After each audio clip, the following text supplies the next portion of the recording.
আসসালামু আলাইকুম এভরিওয়ান, চলে আসলাম আরও একটা রেসিপি নিয়ে। ভাপা পিঠা। 10 টাকা সুজি দিয়ে তোমরা কিন্তু 10 মিনিটে 1 প্লেট পিঠা বানিয়ে নিতে পারবে। যে কোনো দিনও বানায়নি সেও কিন্তু অনায়াসে এটা বানিয়ে নিতে পারবে। এতটা সহজ একটা রেসিপি, ভীষণ সফট, ভীষণ স্পঞ্জি হয়।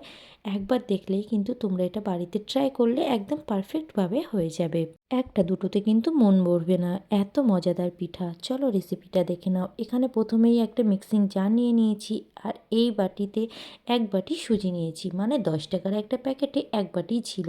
তার মধ্যে নিয়েছি 3 চামচ চিনি, ভালোভাবে ডাস্ট করে নিলাম। তারপর ওই বাটিরই 1 বাটি নিয়েছি উষ্ণ গরম দুধ, সেটা আমি আগে থেকেই জাল করে রেখেছিলাম।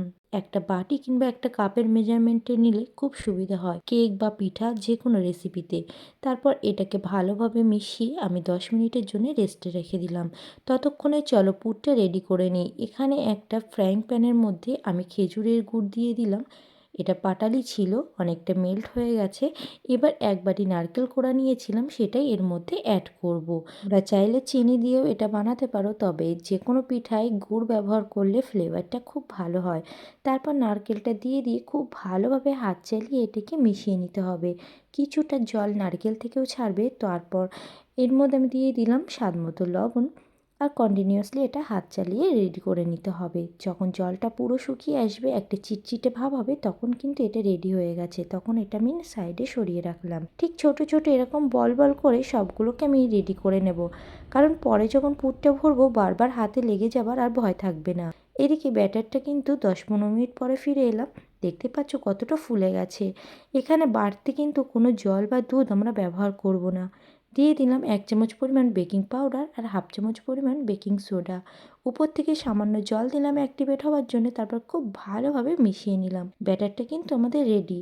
এটা মেশানোর পর ব্যাটারটা অনেকটা হালকা হয়ে গেছে। এখানে নিয়ে নিয়েছি একটা আপ্পাম প্যান। তারপর এর মধ্যে অল্প অল্প করে একটু অয়েল ব্রাশ করে দিলাম। তোমাদের কাছে আপ্পাম প্যান না থাকলে তোমরা কিন্তু বাটির মধ্যে বা কাপের মধ্যেও এই ভাপে পিঠাটা বানিয়ে নিতে পারবে। তারপর এর মধ্যে আমি 1 চামচ পরিমাণ করে সব ব্যাটারটা দিয়ে দিলাম। রেসিপিটি যদি ভালো লেগে থাকে তাহলে টাইম লাইনে শেয়ার দিয়ে রাখতে পারো, পরে দেখে দেখে বানাতে তোমাদের সুবিধা হবে। দেখতে পাচ্ছ ব্যাটারটা আমার সব খাপগুলোতে দেওয়া হয়ে গেছে। এবার আগে থেকেই যে পুরটাকে বল বল করে রেখেছিলাম সেগুলোই ওর মাঝখানে দিয়ে দেব। আর ঠিক একটা ছোট চামচ দিয়ে সাইড দিয়ে টেনে টেনে উপরটাও এভাবে মুড়িয়ে দেব। ভিডিওটা দেখলে তোমরা সেটা ভালোভাবে বুঝতে পারবে কতটা সহজ এটা বানানো। একদম এইভাবে টেনে টেনে সিল করে দেবো প্রত্যেকটা। তারপর এটা কড়াইটাকে একটু ঝাঁকিয়ে নেব, ভিতরে যদি কোনো হাওয়া থাকে সেটাও বেরিয়ে যাবে। এদিকে গ্যাসের ওভেনে একটা কড়াইতে জল গরম হতে দিয়েছিলাম, তার মধ্যে আপ্পাম প্যানটা দিয়ে ঢাকনা চাপা দিয়ে দেব। মিডিয়াম ফ্লেমে 3 মিনিট হিট করে নিলেই দেখতে পাচ্ছ কত সুন্দরভাবে এটা রেডি হয়ে গেছে। বানানোটা খুবই ইজি। তোমরা একবার যদি বাড়িতে ট্রাই করো তাহলে কিন্তু অবশ্যই বুঝতে পারবে। আর এটা বানানোর সময় কিন্তু গরম গরম পরিবেশন করবে, দারুণ মজার হয়। ছুরি দিয়ে তুলতে গেলে অনেক সময় কেটে যাবার ভয় থাকে, তাই ছোট একটা চামচ নেবে আর ওইভাবে তুলে নেবে। বাড়তি যতটা ছিল সেটাকেও আমি এই একইভাবে বানিয়ে নিলাম।